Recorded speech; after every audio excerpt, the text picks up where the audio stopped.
In my last video I ranked Deltarune theories, which you should check out by the way, this is a part 2 to that. I asked you guys to comment theories you wanted to see me rank, and it's so obvious that you guys want more. More theories, deeper theories, more everything. So in this video I found some of your favourite crackpot theories to analyse and rank once again.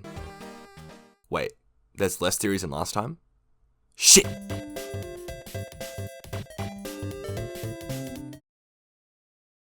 Ralsei is the Red Headband.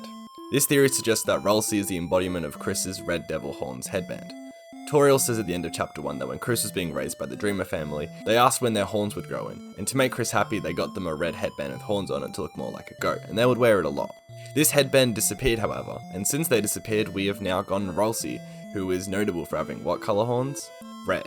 If Lancer is the embodiment of a playing card, then surely Ralsei could be the embodiment of the headband. Now what do I mean by embodiment? Well, Swatch says that Lightner designed the body of Neo, and that's a whole nother can of worms I'm not going to get into, but just for clarity, it's probably Mettaton's ghost. And even filled it with their own hope, giving it incredible power that Spamton uses. So the headband could be the embodiment of Chris missing Azrael. This is a great theory, and it's always been a personal favourite of mine since chapter 1 released. Like, there's nothing complicated about it, it's just what Ralsei is in the light world. I'm going to put it in S tier. Nothing we've really seen in chapter 1 or 2 can really discredit it, but maybe this will change as we go into chapter 3 and 4. Chess theory. The chess theory, which was created by Ossiflow and u/subgamer, is one of the most believed theories in Deltarune, and I'm going to be honest, I see why. I don't know how this wasn't in my last video, this is an amazing theory. Let's start right from the start. In chess, there are 6 pieces which are all worth different values. Pawn is worth 1, bishop is worth 3, knight is also worth 3, rook is worth 5, queen is worth 9, and the king is worth an infinite amount. This, funnily enough, lines up with Deltarune. The Chaos King is the king piece. You don't see him until the confrontation at the end, and similarly in chess, a king tends to only come into play once threatened, like how he was threatened in Deltarune. Another similarity is that kings don't really move often in chess, only until the final part of the battle. And again, we don't see the Chaos King move at all until the final part of the battle. However, the queen can move anywhere in chess, just like in Deltarune. In Deltarune, we constantly see the queen following us and Noelle around, which checks out. So what can this say about the future of Deltarune? Going by the theory that the rook is next, rooks only come to play once the pawn in front of it has fallen. And who in Deltarune has fallen and was controlled like a pawn? Spamton. Spamton was in Mike's pawn, who fell, and now Mike, the rook, can come out and reveal itself to us in chapter 3. Ossie predicts that chapter 4 will have a dark world with religious theming. Maybe it'll take place in the church, I'm not sure. The star of this chapter however would be Caddy, as Caddy is a fan of the occult stuff, learning it with Chris and teaching Noelle spells as a kid. Caddy makes sense as she was on the computer as seen in Queen's basement, along with Jockington, who could make an appearance later in the game.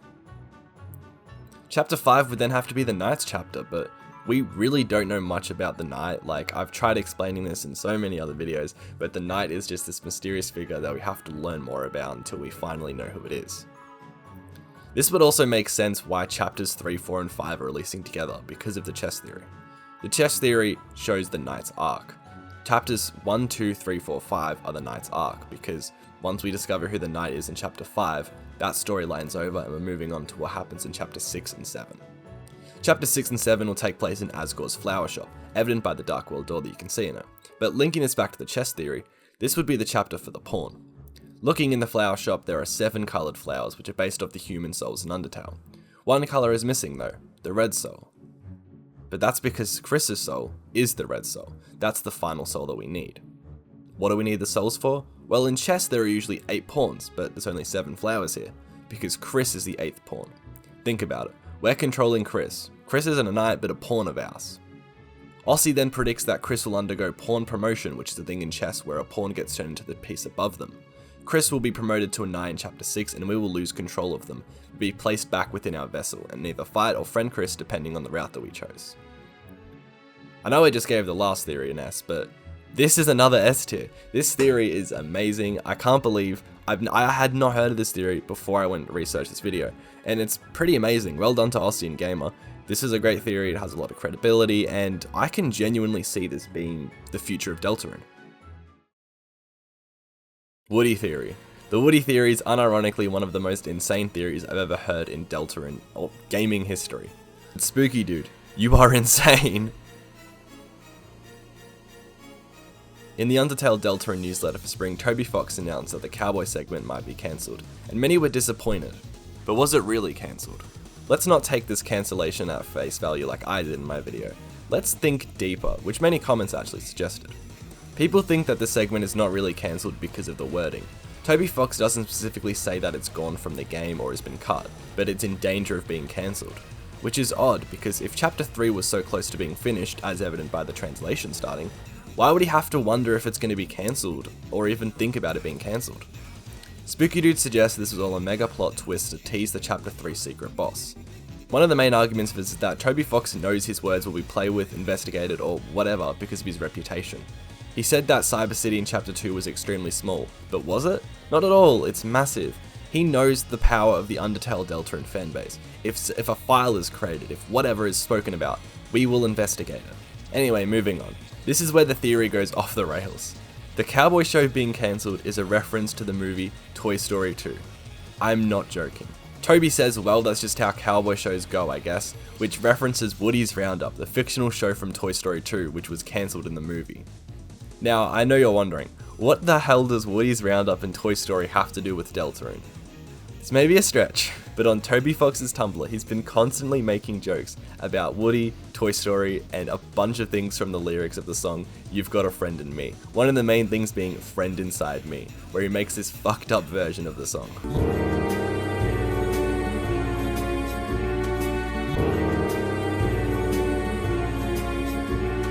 Friend inside me.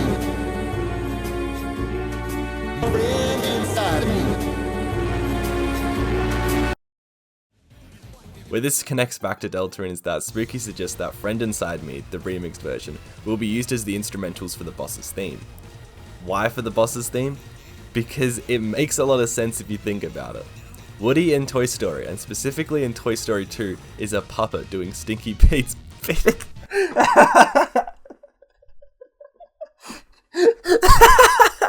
Woody in Toy Story 2 is a puppet and is doing bidding for Stinky Pete. And the theme of being a puppet links back to Deltarune in many different ways that you see within Spamton. Spooky goes on to elaborate on this by saying that Spamton represented Chris through the puppet metaphor, but Mike will represent us by being Woody's speaker that you pull the strings and then you hear it. Think about Friend Inside Me one more time. Friend inside me. We are the friend that's inside Chris. Go watch Spooky Dude's video if you want to know more about this theory. Now, to my own opinion on it, this theory is genuinely insane. I actually can't stop laughing thinking about it. But it shockingly makes sense. Toby is aware of his presence. He knows that if he posts something, people will dissect it, and more importantly in later years, link it back to Deltarune. So, why would he be doing all this Toy Story nonsense? Because it's a teaser for Chapter 3. Or this is all just a huge coincidence. This theory is going to go on B tier though, it's shockingly solid. Anagram Theory. Like I said in my last video in the Ralsei is Asriel theory, anagrams have a huge part to play in Deltarune. People believe that Ralsei could be Asriel because Ralsei is an anagram for Asriel. Going on a tangent, this may not make sense, as in Toby Fox's secret base, a column that he has in the Japanese gaming magazine Famitsu, he said that Ralsei came from the name Ralsei, the protagonist of a game that Toby was working on, which is where Ralsei from Deltarune's name came from. Which may be a coincidence and the name of Ralsei actually came later in development, but at least the origin of Ralsei came before the idea of Asriel. Moving past that though, Undertale and Deltarune are anagrams for each other, showing their connection. But if we really want to go crackpot conspiracy theorist mode, Chris is an anagram for risk and Susie is an anagram for issue, which for Susie may be how she sees herself as an issue for others, and with Chris, they may have to take an important risk or already have. The final part of this theory, which I found from Kirby the Best on Reddit, is that Snowgrave is an anagram for wrong save. This could imply that we're saving the wrong person or entity. Going off the theory I said in my last video that Gaster wants us to create a new future for Deltarune, this route may be us creating the wrong future. There are two arguments I have to discredit this theory, which is that all these anagrams could just be coincidences, which, yeah, okay, that's fair. But the second one is that Snowgrave isn't actually the official name of the route. This is true, as Snowgrave is the fan-given name for the route based off the move, while the game's code calls it the Weird, Alternative, and Side B. Snowgrave, however, is the final move that locks you into the route, highlighting its importance. I'm going to put this theory in B tier. I like it a lot, and it makes sense, but because the Snowgrave routes are technically called Snowgrave, I'm going to knock it down a few points.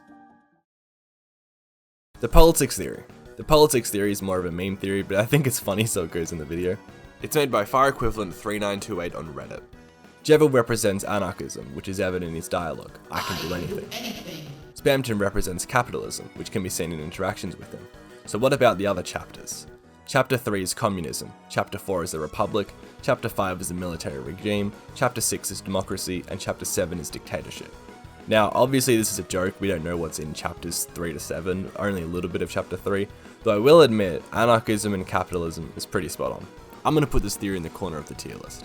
It's pretty funny, so it goes in the video, but other than that, it's probably not true. For the last theory I'll cover today, it's one that you guys requested a lot. JaruJaruJ's Timeloop theory. In the Deltarune universe, the human versus monster war that we see unfold in Undertale still happened. One of the monsters in this fight acquired enough human souls to become a god. This monster turned god is known as the Angel, and they're mentioned in many parts of Deltarune and Undertale, most notably the Prophecy, Father Alvin, and Rudy. The Angel then sealed away all the magic and the memories people had of magic in another dimension, and this dimension became known as the Dark World. However, the Dark World can still be accessed if you use determination to cut the barrier between the two worlds, which causes magic to pour out into the Light World. This magic, which may or may not be combined with determination, is responsible for bringing darkness to life. Basically, think back to what I said about the body of Neo earlier. Since monsters no longer had access to magic, the Angel gave monsters physical bodies to replace their old magic monster ones. These bodies can use determination without melting, which is the major distinction between determinations in Undertale and Deltarune.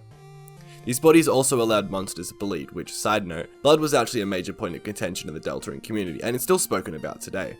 In Undertale, monsters don't bleed, except for Sans, but many characters in Deltarune nonchalantly reference blood and bleeding, besides the Innkeeper's child, who asks Chris how it feels to be made of blood, which suggests that monsters actually don't bleed, but Susie has cut sprites where she actually does bleed, so it's kind of up in the air, but leaning more towards monsters do bleed, and for the sake of this theory, let's say monsters do bleed. Moving back to Jaru, monsters still turn to dust upon dying due to the Angel wanting to maintain monster culture and traditions as seen in Undertale. And because the Angel exists, you can't save or load in the Light World, probably because people can't have that power, that's pretty broken.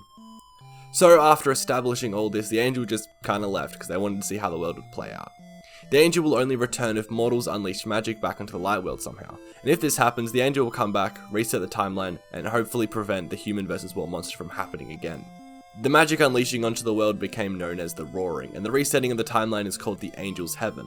But because mortals are always finding magic somehow, the Angel has to constantly reset the timeline, creating a time loop. So what if someone gained knowledge of this time loop? Well, they'd go insane, finding out that decisions don't matter because the Angel just reset time. Does that sound familiar?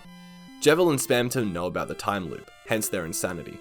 The truth can be found within the shadow crystals that they have, which show visions of previous cycles of the time loop. This all adds into the major theme of Deltarune: your choices don't matter. Now, this was an insane summary of Jaru's theory. If you don't know Jaru's channel, they've got many theories about Deltarune, and this theory is multiple hours long, so I'd go check out the full thing if you're interested. Jaru's theory is pretty good. A lot of the proof that didn't delve into is based within pre-existing patterns in Undertale, the biggest one being Asriel's control of the timeline. This theory once again goes pretty nicely with my Gasta theory from part 1, which talks about Gasta creating the future of Deltarune, but the Angel probably isn't Gasta, so I don't know. I do have two pieces of criticism for this theory, and this one's sort of addressed by Jaru himself, which is that a lot of this is speculation, which isn't really a criticism of Jaru, but more of just a limitation of Deltarune theories in general, because we're obviously working with a limited set of evidence. Finally, I disagree with Jaru's theory in the ending, but I do like their interpretation. In the summary of what happened to Deltarune's magic, Jaru says that the end of Deltarune will cause the time loop to reset again. I love games that end like this, because it just feels off, but in the right way, sort of like the Stanley Parable.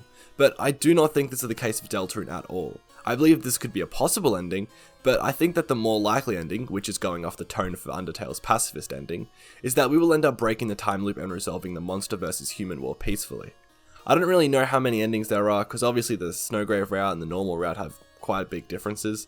On Deltarune's website, on the Chapter 1 Frequently Asked Questions, Toby says definitively that there is one ending, but on the Steam page it leaves the question ambiguous. So I believe that Jaru's theory could work as a bad ending or something, but I think the actual ending will be a lot more definitive and positive. Overall, this was a very nice theory. I'm putting it at the top of B tier, and because it's the final theory of the video, I decided to change positions of some other theories just to reflect how I feel about them. The reason for this is because I just kind of put theories in a certain tier without like saying which one is better than the other, so this is my definitive Deltarune tier list, for now I guess. Thank you guys so much for watching this video. I hope you enjoyed it. Just a reminder to check out JaruJaruJ's channel. They've got a lot of theories, and they're even doing their own ranking Deltarune theories videos, so you should check them out. Also, if you're here and watched to the end, why not subscribe to my channel? It is totally free. You can change your mind anytime. I hope you guys comment down theories you guys want to talk about, or maybe for me to do in a future video, even for Jaru to do. I love this video concept, and I just like the theories and discussion that comes out of it. So, yeah, hope you enjoyed. Hope to see you in the next video, and goodbye.